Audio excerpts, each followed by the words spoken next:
Welcome to Sanmargaha classes. Let us see question number 22 of chapter Conservation of Plants and Animals.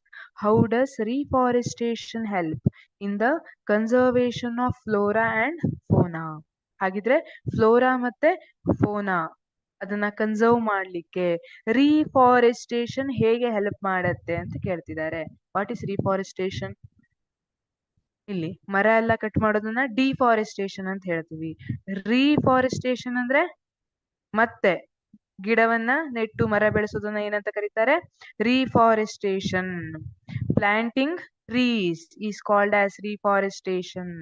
So ಇಲ್ಲಿ conservation of flora. What is flora? Flora ಅಂದ್ರೆ ಏನು ಹಾಗಿದ್ರೆ? Flora is nothing but these are the plants found in particular area.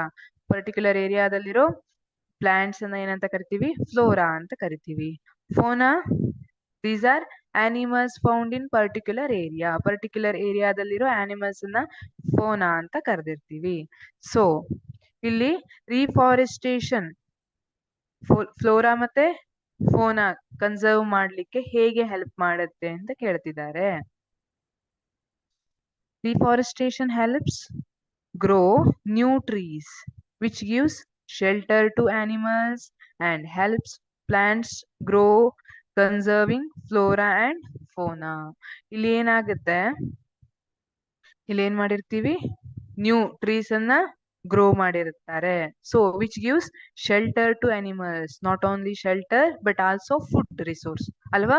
Food resource ಇರಬಹುದು, ಉಳಿಲಿಕ್ಕೆ shelter ಇರಬಹುದು, ಅದನ್ನ provide ಮಾಡುತ್ತೆ. And also helps plants grow. ಇಲ್ಲಿ ಡಿಫರೆಂಟ್ ಟೈಪ್ಸ್ ಆಫ್ ಪ್ಲಾಂಟ್ಸ್ ಬೆಳಿಬಹುದು. So that flora is conserved ಅಲ್ವಾ? ಬೇರೆ ಬೇರೆ ಟೈಪಿನ ಪ್ಲಾಂಟ್ಸ್ ಅನ್ನ ಬೆಳೆಸಿರ್ತಾರೆ. ಈ ತರ ಆ ಏರಿಯಾದ ಫ್ಲೋರಾ ಏನಿದೆ ಅದು ಕನ್ಸರ್ವ್ ಆದಂಗ ಆಯ್ತು. ಅಂಡ್ ಇಲ್ಲಿ ಏನಾಗುತ್ತೆ? ಇದು ಇಕಾಲಜಿಕಲ್ ಬ್ಯಾಲೆನ್ಸ್ ಅನ್ನ ಕೂಡ ತಗೋಬರುತ್ತೆ. ರೇನ್ ಫಾಲ್ ಕರೆಕ್ಟ್ ಆಗಿ ಆಗುತ್ತೆ. ಹಾಗೆ ಫ್ಲೋರಾ ಮತ್ತೆ ಫೋನಾ ಕನ್ಸರ್ವೇಶನ್ ಆಗುತ್ತೆ ರೀಫಾರೆಸ್ಟೇಷನ್ ಇಂದ. ಯಾಕಂದ್ರೆ ಅವಕ್ಕೆ ಫುಡ್ ಮತ್ತೆ ಶೆಲ್ಟರ್ ಸಿಗುತ್ತೆ. ಜೊತೆಗೆ ಇನ್ಕ್ರೀಸ್ ಬಯೋಡೈವರ್ಸಿಟಿ. ಇಲ್ಲಿ ಬಯೋಡೈವರ್ಸಿಟಿ ಕೂಡ ಇನ್ಕ್ರೀಸ್ ಆಗಿರುತ್ತೆ. This is how reforestation help in conservation of flora and fauna ಅಂತ ಹೇಳ್ಬಹುದು. ಆಲ್ಸೋ ರಿಫಾರೆಸ್ಟೇಷನ್ ಇಂದ ಏನ್ ಮಾಡಿದಾಗ ಆಗುತ್ತೆ? ವೈಲ್ಡ್ ಲೈಫ್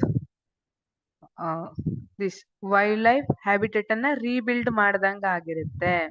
ಆ ರೀಸನ್ಗೆ ನಮ್ಗೆ ರಿಫಾರೆಸ್ಟೇಷನ್ ಕನ್ಸರ್ವೇಷನ್ ಆಫ್ ಫ್ಲೋರಾ ಮತ್ತೆ ಫೋನಾಕ್ಕೆ ಹೆಲ್ಪ್ ಮಾಡುತ್ತೆ. ಈಗ ಒಂದಿಷ್ಟು ಜನ ಯಾವ್ದೋ ರೀಸನ್ ಇಂದ ನಿರಾಶ್ರಿತರಿದ್ದಾರೆ ಅಂತ ಇಟ್ಕೊಳ್ಳಿ ಅಲ್ವಾ? ಅವರಿಗೆ ಉಳಿಲಿಕ್ಕೆ ಸರಿ ವ್ಯವಸ್ಥೆ ಇಲ್ಲ. ಮೊದ್ಲಾದ್ರೆ ಬೆಳ್ಕೊಂಡು ತಿಂತಿದ್ರು, ಈಗ ಬೆಳಿಲಿಕ್ಕೆ ಏನಿಲ್ಲ, ಜಮೀನಿಲ್ಲ. ಅವರಿಗೆ ಹೇಗೆ ಸರಿ ಒಂದ್ ಕಡೆ ಜಮೀನ್ ಕೊಟ್ಟು ಮನೆ ಎಲ್ಲ ಕಟ್ಬಿಟ್ರೆ ಅವರು ಆರಾಮಾಗಿರ್ಬೋದಲ್ಲ? ಅದೇ ತರ ಇಲ್ಲಿ reforestation. Forest is nothing but home for wildlife ಅಲ್ವಾ? ಫಾರೆಸ್ಟ್ ಅನ್ನೋದೇ ಅವಕ್ ಮನೆ ಇದ್ದಂಗೆ. ಹಾಗಾಗಿ ಇಲ್ಲಿ ರೀಫಾರೆಸ್ಟೇಷನ್ helps in conservation of flora and fauna by giving them food, shelter and by growing different plants. Thank you.